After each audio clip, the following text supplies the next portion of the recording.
동구의 도시철도공사 피해 주택에 대한 법률적, 행정적 지원체계 마련을 촉구하며 5분 발언 시작하겠습니다.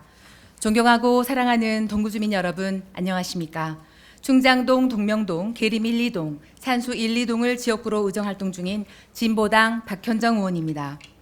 오늘 저는 도시철도공사 2호선 공사로 인한 동구 관내 주택의 피해 상황을 말씀드리고 법과 제도, 절차 뒤에 숨어서 시민의 고통을 외면하고 있는 광주광역시와 도시철도건설본부의 태도를 지적하며 우리 동구청이 보다 적극적으로 나서 주실 것을 요청드리고자 이 자리에 섰습니다. 자료화면 함께 참고해 주시기 바랍니다.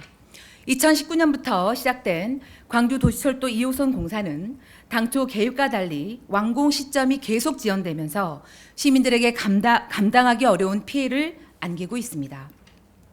지난 1월 6일 언론 보도에 따르면 서구 쌍촌동과 금호지구의 지하철 공사 현장 인근 상가에서는 바닥이 내려앉고 외벽 곳곳에 균열이 발생했음에도 시청과 시공사는 시멘트를 덧바르는 임시 조치만 할 뿐 공사 종료 후 보상이라는 말만 되풀이하고 있다고 합니다. 특히 해당 기사에서 도시철도건설본부는 공사로 인한 피해가 종료됐다고 판단되는 시점에 보험사 손해사정인을 통해 보상 여부를 검토할 예정이고 정확한 판단은 기술 검토를 거쳐야 한다라고 밝혔습니다. 언뜻 당연해 보이는 이 말 속에는 피해 주민들에게 모든 불안과 부담을 떠넘기는 구조적인 문제가 숨어 있습니다.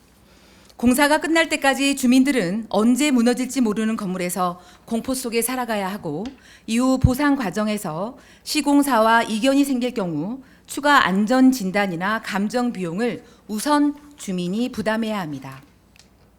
거대한 자본과 조직을 가진 시공사와 삶의 터전을 지키려는 개인 간의 다툼은 형식적으로만 공정할 뿐 실질적으로는 결코 대등할 수 없습니다. 그런데 이러한 피해는 우리 동구에서도 많이 발생하고 있습니다. 지난 1월 13일자 남도일보 보도에 따르면 산수 오거리 인근의 다수 주택과 상가에서도 건물 균열, 파편, 낙하 위험, 옥상 방수층 파손에 따른 누수 등 심각한 피해가 발생하고 있습니다. 지난 7월 광주광역시 의회 시정 질문에 대한 도시철도건설본부의 답변 내용을 보면 2019년 이후 접수된 지하철 공사 관련 불편 민원은 3,136건에 달하고 그중 공사 손해보험으로 처리 예정인 건물 균열 관련 민원이 40건이며 이 중 11건이 동구 관내 건물의 민원입니다. 본 의원이 의정활동을 시작한 2022년부터 지하철 공사로 인한 피해 민원을 많이 받았습니다. 직접 현장에 나가 피해 상황을 살펴보았지만 지하철 공사가 진행 중이라는 이유로 제대로 된 조치가 되지 않았습니다. 단지 건물 외벽의 균열로 인해 벽돌 잔해가 인도와 승강장으로 낙하할 우려가 있어 그물망을 쳐두는 식의 임시 조치가 전부였습니다. 그리고 나서 힘없는 개인들에게 공사가 끝난 다음 보험으로 처리하겠다라는 태도라면 제대로 된 피해 보상이 이루어지기는 어렵다는 생각에 이번 발언을 준비하게 되었습니다. 다행스럽게도 우리 동구청에서는 사안의 심각성을 인식하고 지난해 16곳의 건축물에 대해 합동 안전점검을 실시하고 그중 안전조치가 필요한 6곳에 대해서는 도시철도공사에 협조 공문을 보냈습니다. 또 이와 별도로 피해를 호소한 건축물 한 곳에 대해서는 정밀 안전점검 용역도 진행했습니다. 그동안 이 문제를 위해 주민들과 함께 현장을 누벼온 구의원으로서 동구청의 이러한 선제적인 조치에 감사의 말씀을 전합니다. 그러나 엄밀히 말씀드리면 동구청의 노력만으로는 이 문제를 근본적으로 해결하기에는 분명한 한계가 있습니다.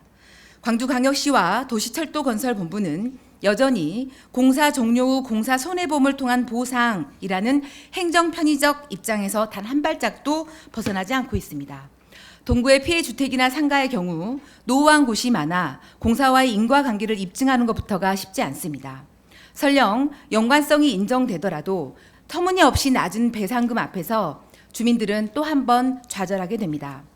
실제로 언론에 보도된 사례에서는 2022년 1억 4천만 원을 들여 리모델링한 건물에 대해 손해사정인이 제시한 배상액이 고작 390만 원에 불과했고 북구의 피해 주민 설명에서는 570만 원의 보상액을 두고 폐차할 때 세차값을 주느냐라는 시 관계자의 발언이 나와서 큰 공분을 사기도 했습니다.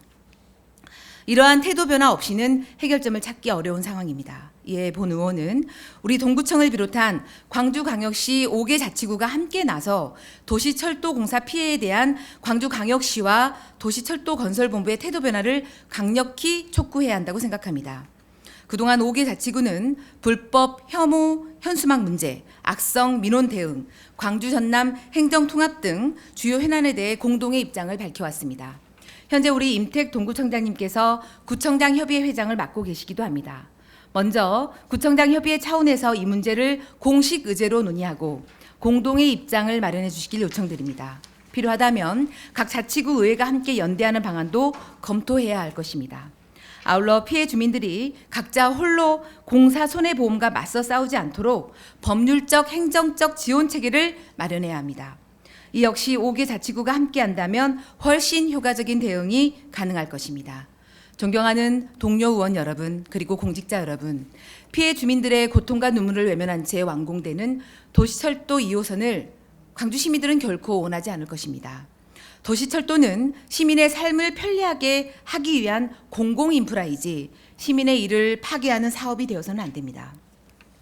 광주 도시철도 2호선이 진정으로 시민의 교통수단으로 기억되기 위해서는 지금 이 순간에도 균열난 벽을 바라보며 잠 못 이루는 주민들의 목소리부터 제대로 들어야 합니다.